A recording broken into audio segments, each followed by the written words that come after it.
Hey yo, and welcome back to The Letter.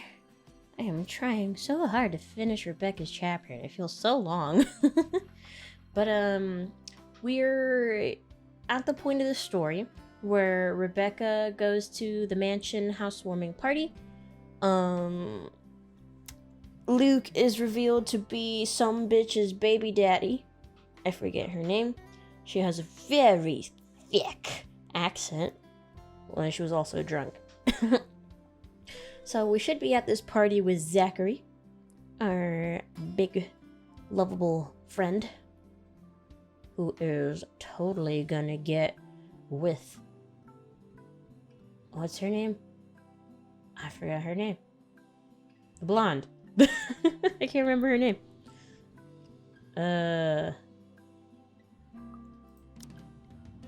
Profiles.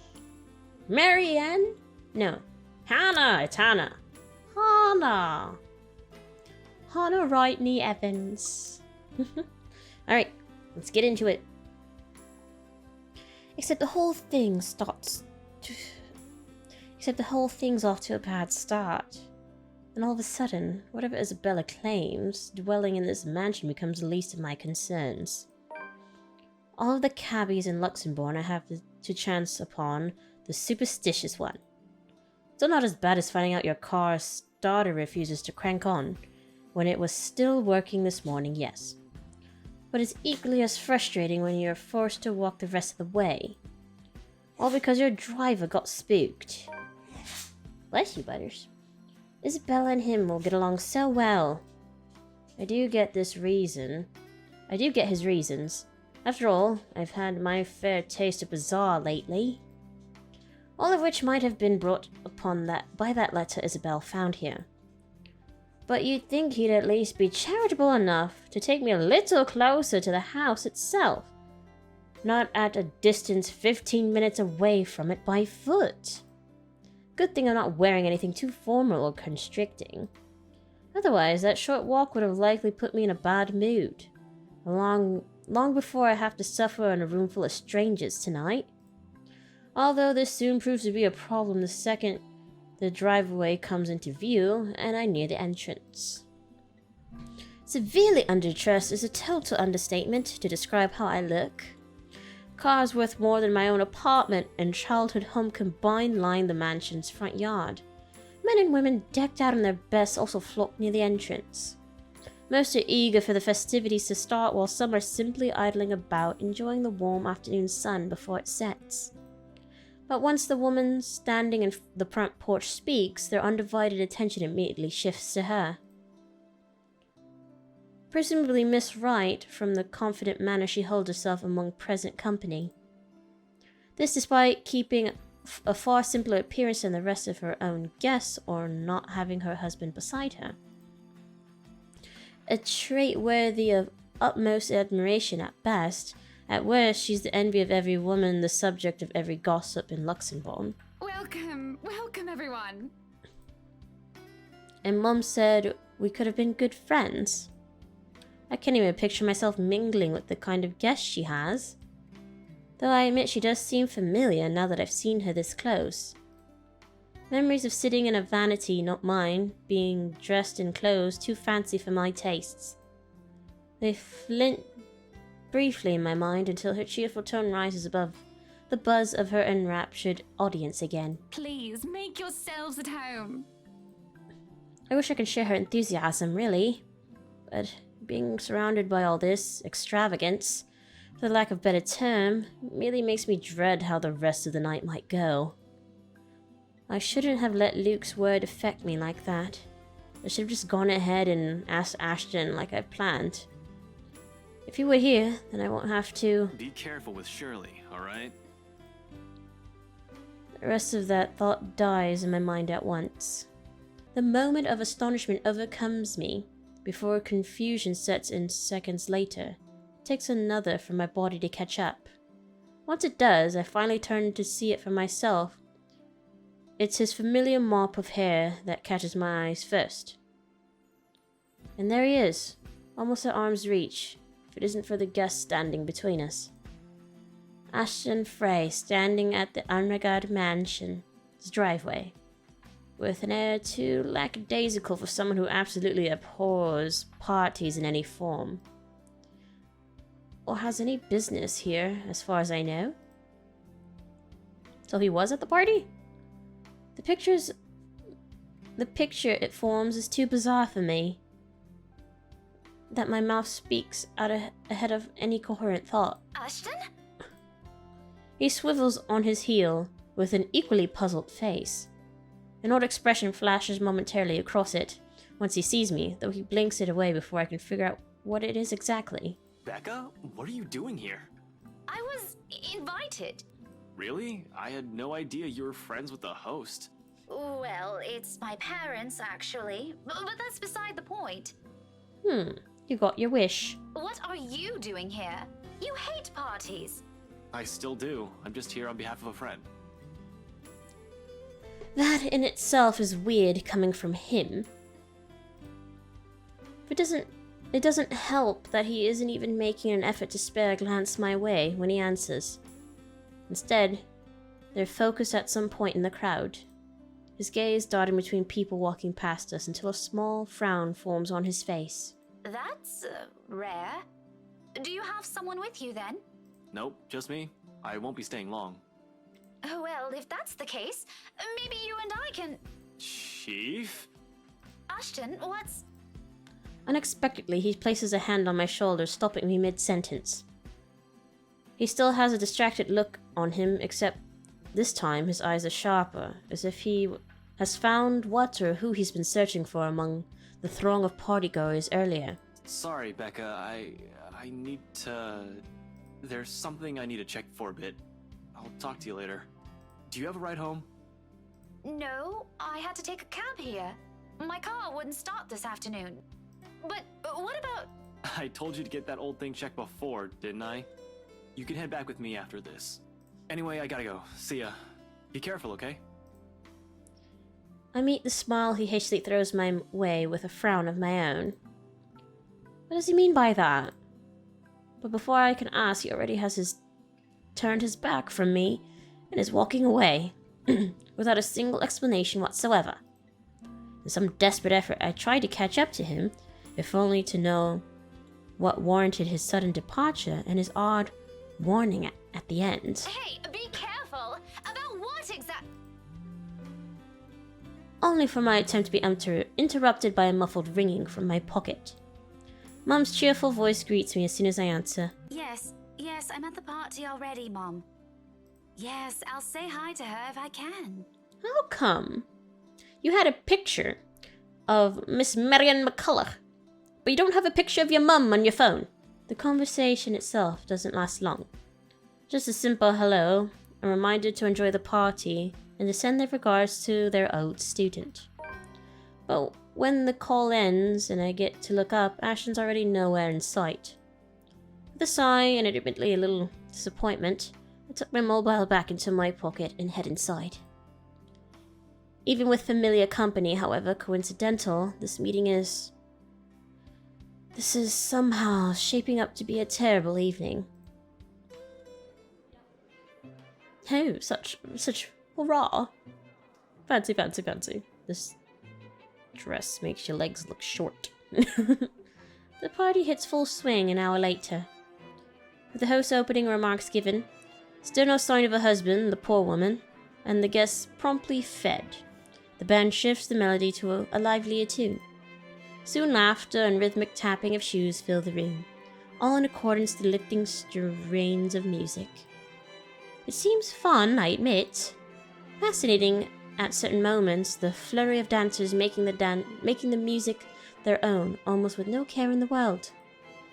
If I weren't so indisposed, I'd have joined the crowd for a song or two. There isn't a lack of invitations anyway, plenty of them. In fact, with some asking more than once. It's only my stubborn refusal that prevents me from joining them.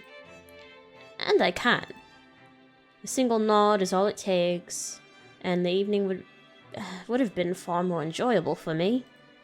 But pride in my own silly hopes, the thought of being seen with one of them by him, curbs that, as much as I hate to admit it. because doing so also means outright acknowledging the douche's claims. That he has to be the one to tell me that still sends my blood boiling. I would have preferred someone more agreeable, less of an arse. It's hard. It's a hard truth to swallow, especially when the very person at the center of it makes denial difficult. Can't even spare me a minute of his attention, or a single glance at me the whole evening. Hell, Zachary might have spoken more words to me. The big guy's busy covering the event to boot. But at least he manages to slip in a conversation or two between takes, or a small wave of his hand when he passes by. What's Ashton's excuse? He's been flitting in and out of sight the whole time. One moment he's hanging around a small group, in another he's hovering around the string band. Just a second ago he was wolfing down some deviled eggs by the buffet table, a glass of wine in hand. The next thing I know, he's gone. If I didn't know any better, I'd say he doesn't want to be with any of his friends. He's on a mission, Becca. Is it because his boss is here? What's the big deal about that? It's never bothered him before. I swear, the next person who asks, I'm dancing the night away with. Ashton can go fuck himself. Yes! You would catch his eye a lot better if you wore nicer clothes, don't you think? Her voice almost makes me jump, too focused on the gobshite wandering around the ballroom and my own annoyance to notice. If she heard any of the profanities I've mumbled, or she'd taken notice of my discomfiture, she makes no comment on it, merely greeting me with a smile when I turn my attention to her. Miss Hannah Wright gives off a whole different air when she's not speaking to an audience. Homely, a bit too friendly for my liking. But I guess that comes from being raised in such an environment, and having to deal with pompous, snooty people. Though I suppose nothing has really changed from years ago. I remember her carrying herself in the same manner during that one and only visit. Does she remember any of it? I won't be surprised if she doesn't. If it takes me a while, myself, she probably met a lot of people like little Becky throughout the years. I'd already forgotten about me or my parents. People like her thrive on connections, after all. Nevertheless, I'd return her smile, awkward and stiff as it may be. Didn't realize the housewarming was going to be this fancy. I would have gone with a nice dress if I knew. I don't know, is it worse to overdress or underdress? I feel like it's worse to underdress. Cause then like you're kind of disrespecting? In a way? What is with that outfit over there? How are you gonna walk? But like if you overdress, I don't know. Weird thought that crossed my mind. Oh, you're fine, dearie. It's only really the parvenu, those who climb, that come to these parties all dolled up. Quite the black-haired beauty, isn't he? It takes me a while to realize who she's talking about, until Ashton walks by again, in closer proximity than any of the times he has done so far this evening. Still without a look of acknowledgement our way, though, even if Miss Wright speaks loud enough to catch the attention of anyone within earshot. Who, Ash? You know, you really shouldn't have turned down those offers. If I wasn't married, I'd happily go dancing with those young men. But you said a name. Ash. That's the exquisite lad you've been looking at all this time. He ain't worth it, honey. Honey, he ain't worth it. I don't know him, and I'm the one hosting this party. That must mean you know each other. Is he your boyfriend then? Nope. Because that would explain those rejections. This isn't the first time someone has made that assumption. Almost every student I've had in the past did. My coworkers, more often than not, assume he is. A few of my neighbors also think we're an item. But nothing ever happens. Give it up, girlie. Just give up.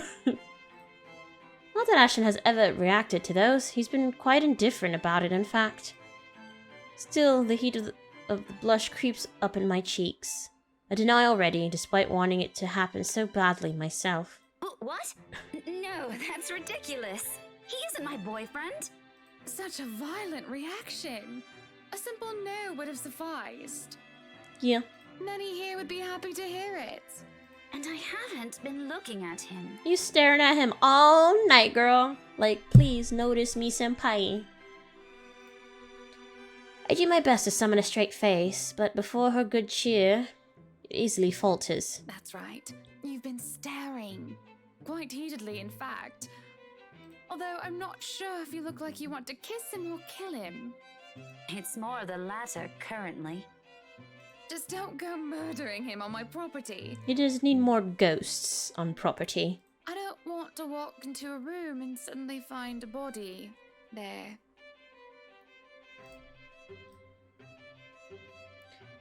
It's infectious in a way. No sooner I find myself enjoying our chat more than I've imagined myself to. Although her attention briefly wavers at one point, she remains a good companion.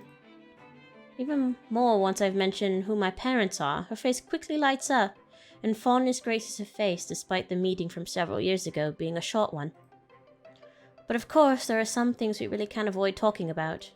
After all, it's one of the few things I remember her asking me the moment she spotted little Becky in the room. Do you have a boyfriend? In retrospect, it's an odd thing to talk about as children, when there are loads we could have started with. Yes, oh, I remember you! You were the cutest little thing with glasses! And when we met, you were having boy troubles with this lad called something with an A. Same boy, no progress made. Give up, girl! Give it up, give it up. I believe I still have the clothes she gave me, chosen all so I could impress him. And even back then, Ashton has always been denser than a rock. And that one attempt to get him to notice backfired spectacularly. Sure, he's keen, he's a detective, for heaven's sake, but feelings, more often than not, escapes him. What was it again? Aaron, Alan, Adele, Albert, Alexander, Andrew? Ash. Which makes this whole talk all the more embarrassing. And the more names she lists off, the more my discomfort grows until my smile turns into a grimace. What will she think of me? Here she's married to a man she most probably loves at that, while I'm still stuck in the same place yearning for the same person. Give up! Ashton! Ash! That man is that boy! The same one. She put two and two together. Oh, goodness me, after all these years! I can see why, though. He's quite dashing. You don't really need to announce it to everyone within earshot, you know? Keep it down. I'm so sorry, but it really is cute. You mean sad? She says that, but for a short moment a hint of pity flickers in her eyes. I take that as a chance to change the subject before anything more can be said over the matter. I haven't even figured out how I should feel about the things Luke told me. Now I'm getting dragged into a similar discussion. This is a nice party, Miss Wright. Though, to be frank, I doubt she'll be so willing to pass this up. The topic has already been captured her attention. Please, Anna's fine. We're friends of a sort, aren't we? We must be friends, seeing as I know about your little infatuation, Becky. Don't you worry, dearie. You'll have your happy ending yet. No. I'm not too concerned about that, am I? That's not what I'm looking for. Oh? And what makes you think that? Doesn't everybody want their happy ending? Not everybody gets a happy ending. Not everybody. The idea of happy endings sounds like they're just for fairy tales. And they are, sorta. You just get happy moments.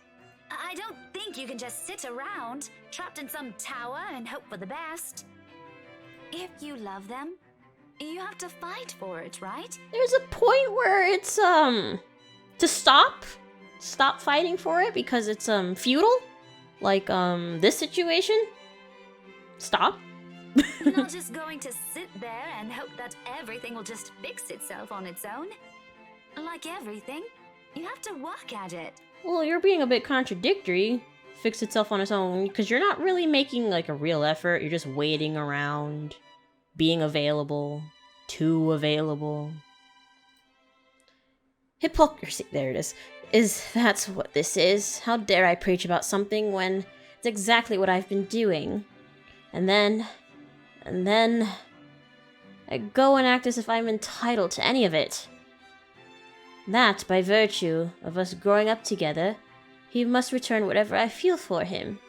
That he's not allowed to look at another, because I'm the one who has stayed by his side the longest. Just because you've known him the longest don't mean he has to like you, honey. When in the first place, Ashen has always been his own person. This is something I cannot force on him. I can only hold on to these. Take care of it until the time comes I can confess it to him. Great if he reciprocates, but if he can't? If he won't? Selfish. I've been too selfish.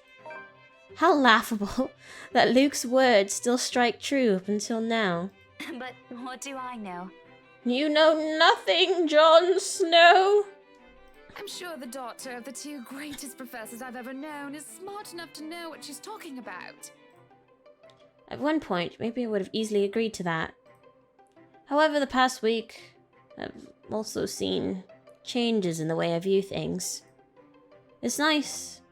As these things sound, it turns out whatever I previously known may not even be true for other people, or for myself. It is sobering, and almost funny, how things I might have said with much more certainty before, now has doubts mudding each of them. But there will be time to mull about these later, because when a hush suddenly descends in the room, a whole different issue rears. Especially when fucking Luke, strides into the now quiet ballroom, fashionably late, oozing with the same pompous mien he always carries around with him. Good evening, ladies and gents. Enjoying the party? I hope I'm not too late in welcoming you all to the right mansion. Before long, Hana leaves my side to join him, and it doesn't take a genius to piece it all together. Welcome one and all to our humble abode. Tonight, if you have yet to find yourself in your roles, you are our ladies and lords of the court of your king and queen, if you would excuse my presumptuousness. So, enjoy the feast that has been laid out for your senses as we only allowed the best to be served. Enjoy the rest of your night, everyone! His attitude, the manner he carries himself around people, his unfamiliarity with the part of the city.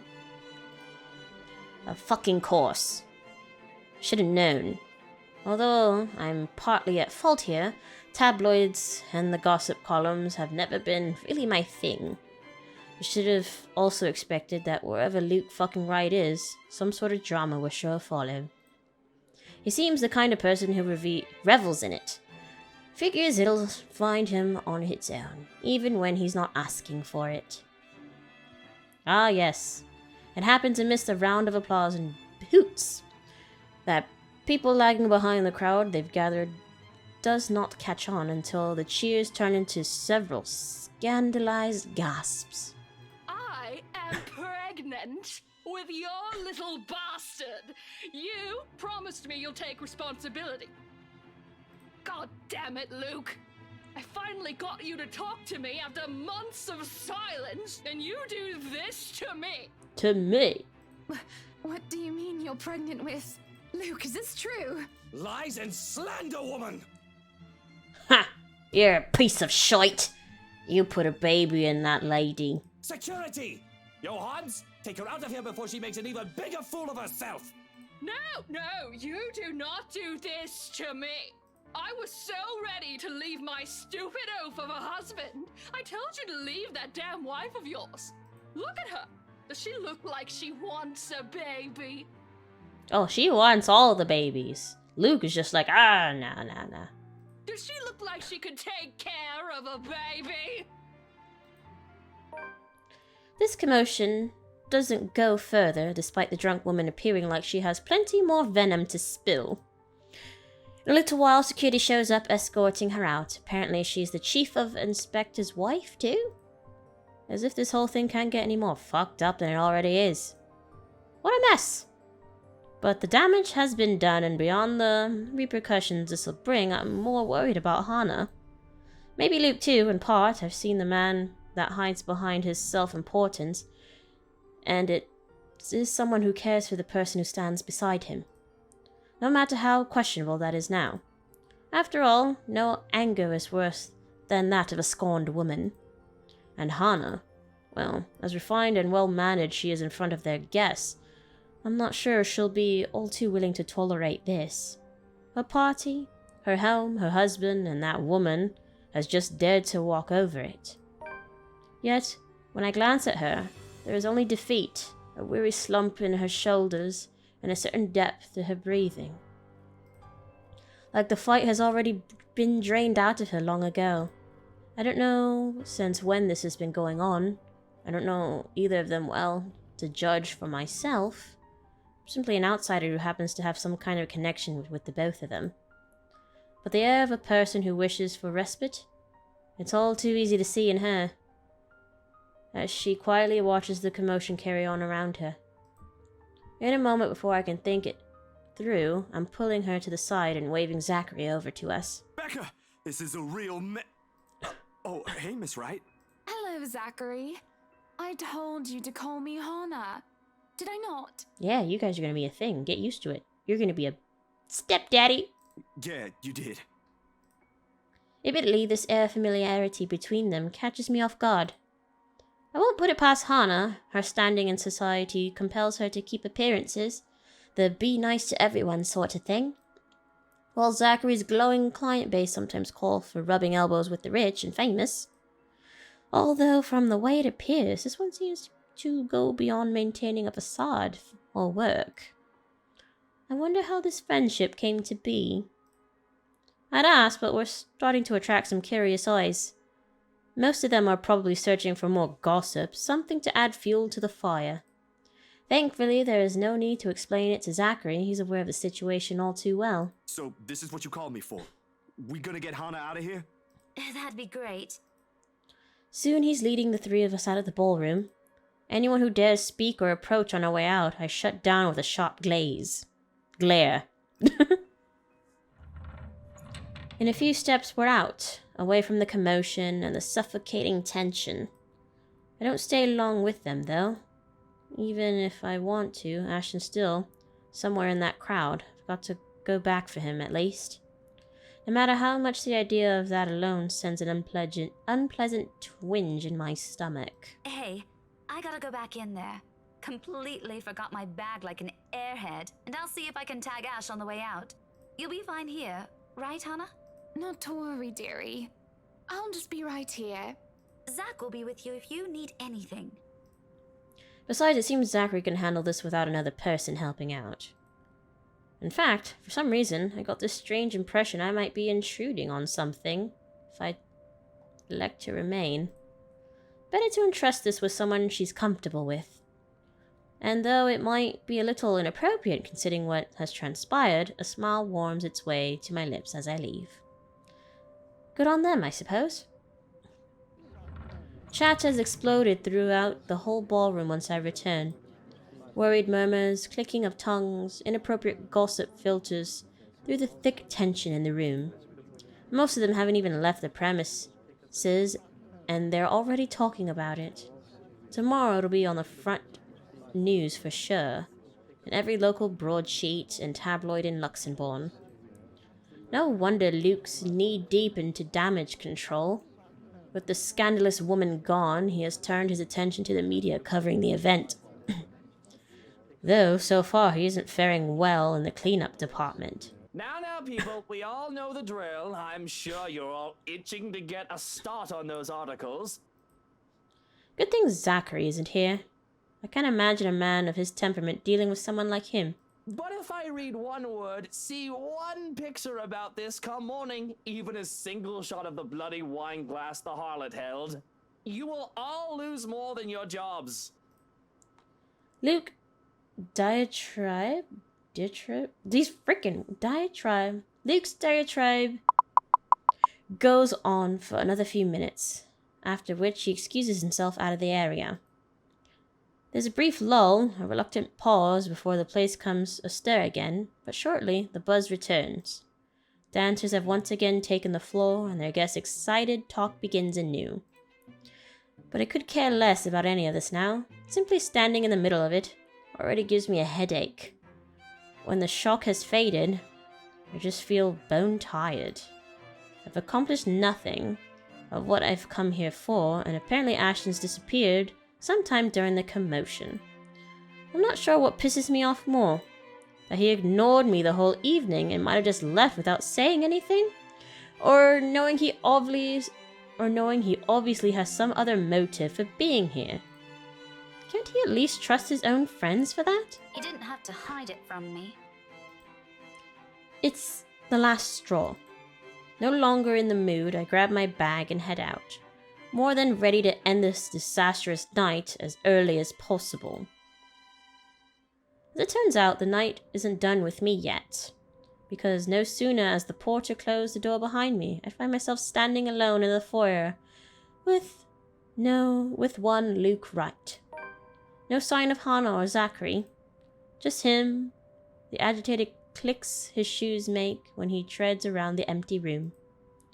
Away from the media's prying eyes and their guests' judging stares, it's easy to glean how much this scandal has him shaken.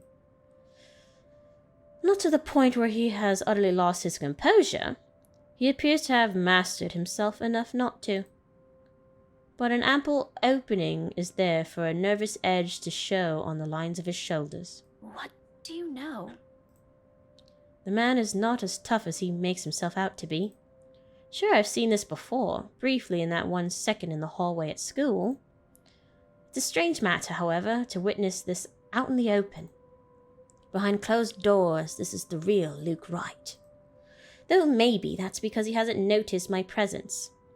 Yet, busy as he is with his thinking. If he's aware, I doubt he'll be acting this way. His pride is one thing he'll always wear with him.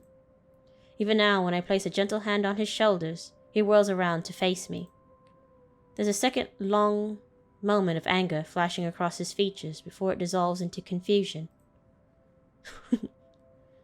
He tucks it away as quickly as he can, but it does nothing to change the impression I've built of the man in my head.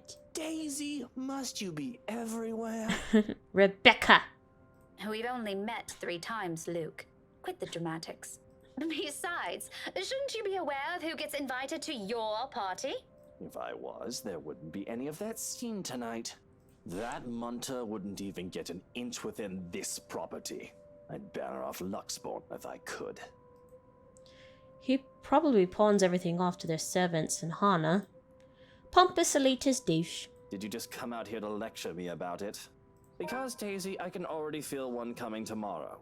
I don't need to hear one from you tonight. You are a very unpleasant man. So I've been told. Will that be all? If so, I suggest you go back and join every bloody goss in that room. Not everything. As unpleasant and frustrating talking with this man is, he deserves the benefit of the doubt at least. The questions and criticisms aren't lacking, of course. But right this instant, there's only one thing that comes to mind.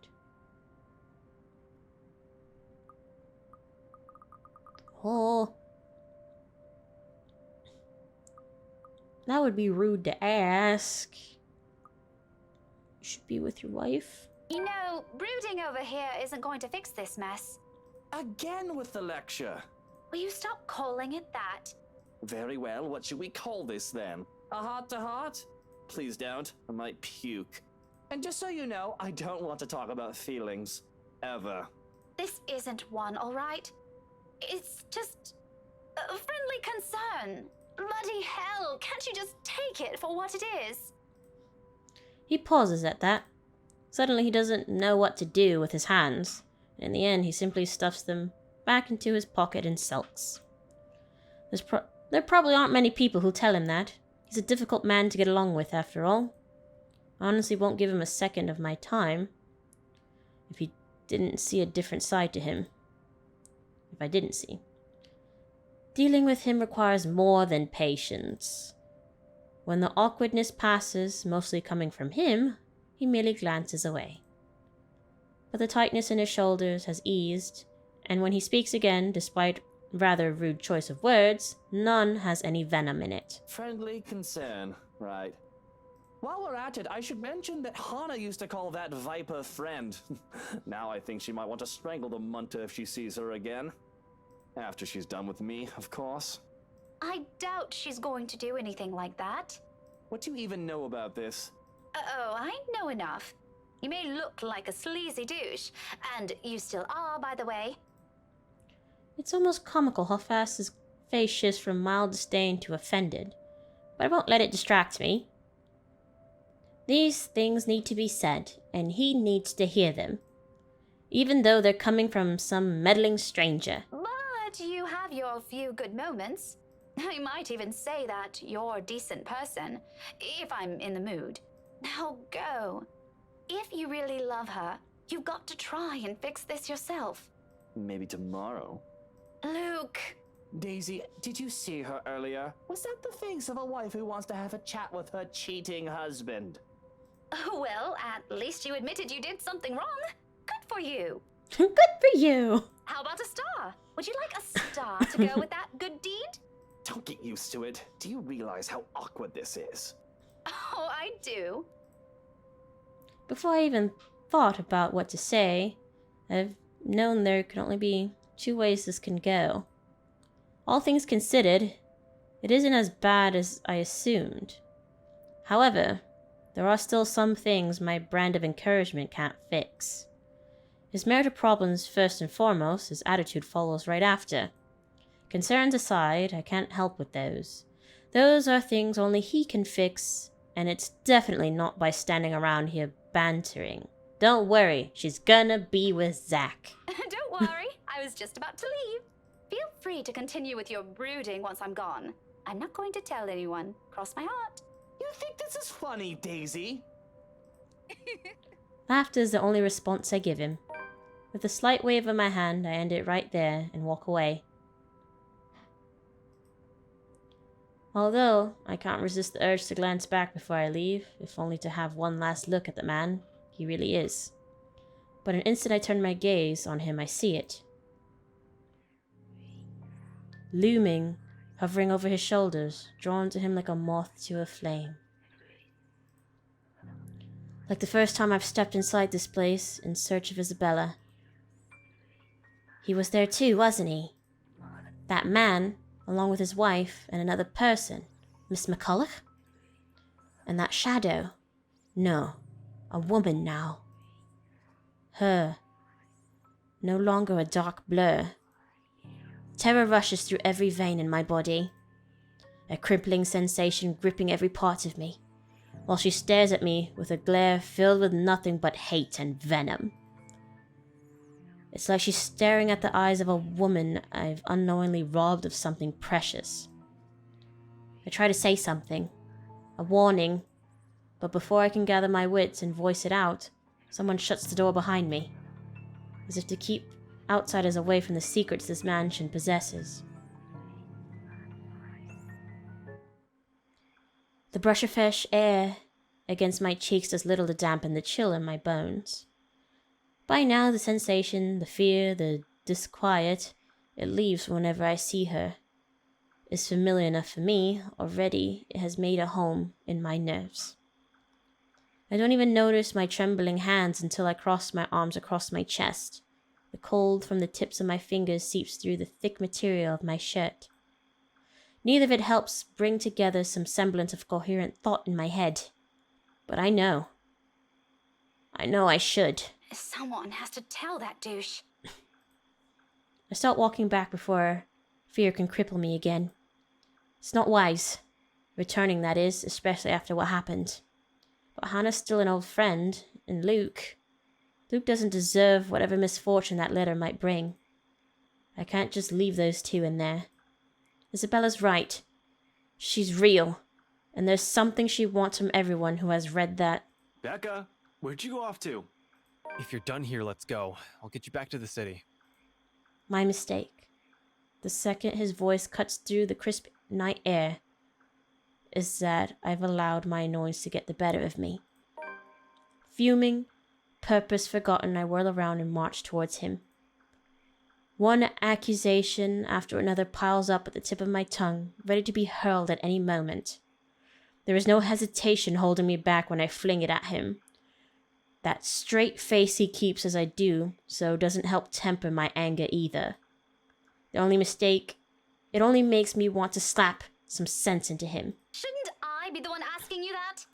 Becca, I've been waiting here the whole time. I told you I hate parties like... And before that, where have you been the entire evening?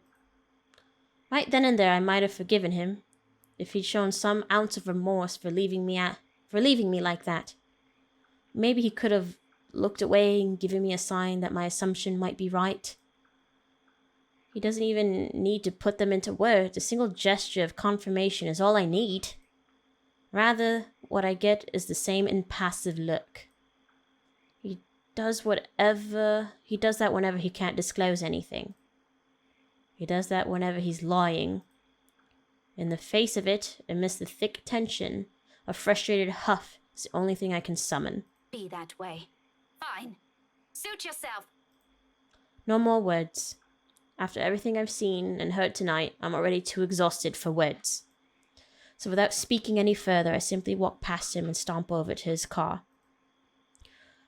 Although before I can pull open the door, he calls out, one hand outstretched, a gentle weight on my shoulders. Wait, Becca. He pauses, his brow furrowing and lips curling into a slight frown. I can almost see the gears turning in his head, while he tries to piece together everything he wants to say. Before, perhaps, I might have waited patiently for those. He's not a man fond of using words to express himself. More often than not, any gesture of honesty will only come out blunt and coarse when forced. But today, for one reason or another, I simply cannot summon that forbearance. Ashton, if you're just going to waste my time again... Becca, listen. I don't know how else... That much is obvious. Why don't you just take the whole bloody night? Go on. I can wait until next year. Better yet, why don't you just keep it all to yourself like you always do? It's not like... Rebecca, will you hear me out first? Shutting you up? The silence I can offer him, but whether I'll believe what he's about to say, still up for debate. A very long debate. I honestly don't know how else to put this. I'm aware your parents have some kind of history with Hannah Wright, and somehow you're friends with her. But you should stay away from these people for now, especially the husband. Who? Luke? His expression deepens into a scowl at my mention of his name. But whatever opinion he has, he doesn't immediately voice. Still, something about it has greatly displeased him, evident in the stiff note his tone assumes. Yeah, he's bad news.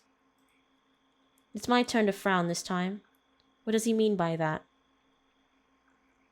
What does he have to do with this? Care to explain your reasons? I don't see the difference in the questions.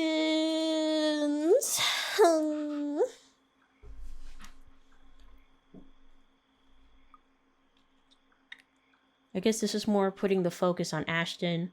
This is more putting the focus on Luke. Care to explain your reasons? If not meant for it to sound as harsh as it does, but anger and frustration have never been a good match in me, particularly in nights like this. It's not surprising when Ashton jerks back as if I've struck him. For a fleeting moment, something akin to hurt darting across his features, his eyes narrowing and hands closing in tightly into a fist at his sides. Then swiftly he glances away and shifts his focus on the line of trees nearby, like an answer can be gleaned from the dark expanse. I'm really sorry, Becca. What is it for? For the party? For the vague answers he continues to give? Does it include all those times before this? The years worth of it? I don't doubt its sincerity. However, at the moment, the forgiveness he's asking isn't something I'm too willing to hand, furious as I am. It's frankly a wonder how I can keep myself from raising my voice at him. We'll talk about this tomorrow. And you better have a proper answer for me by then. There's a brief hesitation before I step away, a short moment of wanting to say more, of waiting if he has anything to add. He's only silent, eyes still trained at the distance. It is the last glimpse I see of him before I climb inside his car. What about Zach? If the door slams closed with the same force as the anger I'm holding, their sounds merely vanish into the night unnoticed. He follows soon after, and shortly we are on our way back to the city. Yet even with the city's bright lights welcoming us, the dense, somber air from the mansion still lingers. The moon is almost at its highest by the time we reach Salemwell. Even after our respective heads have cooled off, the atmosphere within the car still remains rife with unspoken tension. This isn't a problem so easily fixed with a few handshakes. Quite frankly, I don't know what will. Ashton himself has no idea what to do when he alights and dawdles awkwardly in the middle of the car park, unsure. It almost seems like he's having an internal debate, whether he should say goodbye or mutter another apology. I could have driven him away purely out of spite the second I've gotten off. Still, old habits die hard. It's late and Ashton's flat's on the other side of the city. Irritation might still rear its head every time I look at him right now, but I'm not too cruel to put him up on another long drive. Especially when he still appears as if he hasn't gotten any rest. You can borrow the couch. I throw the keys to my flat his way before a protest forms on his lips. Although he catches it with ease, he eyes it with a wary expression and shoots a puzzled glance my way. You haven't been forgiven. We're still going to have that talk, believe me. But I'm not about to send you out on another drive looking like that. It's late. Go get some rest. We're setting aside a lot of loose ends like this, but he appears to have accepted that reason, at least in the meantime. He does give me another questioning glance when I shove past him, pulling my mobile in the process. Where are you going? I thought... You go ahead upstairs. I need to contact Professor Andrew. Andrew? Why would you... Oh, no. Please. Is this that thing Isabella said this morning? Again? Don't you start! I already gave her my word, Becca. I'll look into this BRC crap. No need to drag the old guy into it. Of course, he's still skeptical. It makes me wonder if he's even seen anything at all. Figures this curse will stay away from the scoffer. But this is another loose end tonight that I can't just leave alone. Ashton's belief notwithstanding. It just so happens that it's one I can delve into using means other than taking a look at the mansion itself. Ashton, do you really think I still give a shite after that stunt you pulled tonight? No, but this is... I spent so many years with him to know this is about to turn into another argument. Before he can finish it, I cut him off with a firm raise of my hand. Look, I don't care. There are weird things happening around here. And yes, it's Isabella's brand of weird. Ghostly voices, strange sounds, and a bloody woman sitting at the back of my car. You don't have to believe me. And I no longer have the patience to convince you, so just leave me be, Ashton. He doesn't push it, growing quiet instead, although I know he has a whole case of it prepared inside of his head. But there's a reluctant shift in his movement when he steps away from our conversation. Short of climbing the stairs, he stops, turns to face me with an expression almost too... conflicted? Are you really sure? So he has been seeing things. What? That there was something? That you've been, seeing things?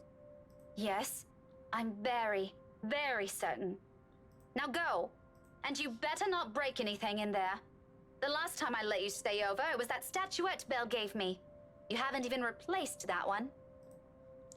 The last of my reprimands go both unheard and unanswered as he disappears behind the stairs.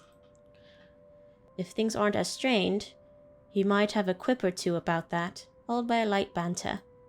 Instead, for a long moment, I am left staring after him. There's something in the way he asked it that nags.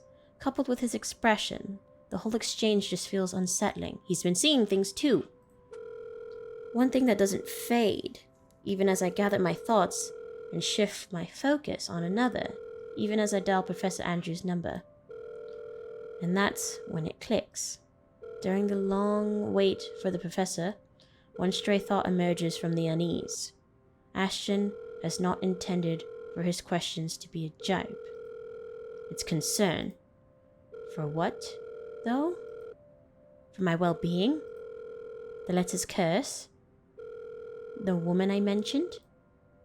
The answers for those will have to wait, however. Finally, the call connects, and Professor Andrews' voice echoes from the receiver. Professor Andrew? Rebecca? It's late. What can I do for you? I know, I'm sorry, but this is a bit urgent. Life or death. After all, this is a more pressing matter. Our lives might be at stake, and we're still in the dark. Actually, I was wondering if I could ask you to do me a favor. What kind of favor? One day before Halloween. How long is your freaking chapter? Professor Andrew Clark has agreed to meet with me 2 days later in front of the Luxembourg Public Library. Well, this chapter is going on and on and on and on, so I'm gonna have to end it here. So I'm trying to make these episodes a little bit longer so we can get through this faster. So I would like to play other things. And I mean, I throw things in between this game, but it's so long. It's so long. Alright. Well, I will see you guys in the next episode. We'll be figuring out what Rebecca is going to talk to the professor about. Hopefully her chapter will end soon, and we'll move on to Ashton, because I am pretty sure he's seen something. And he's just like, no, denial, denial, denial. But hopefully we'll figure something out. So, thank you guys for watching. If you liked the video, don't forget to hit the thumbs up if you're new to the channel. Don't forget to hit subscribe and ring the bell so you know when I post, and I'll see you guys next time. Bye-bye!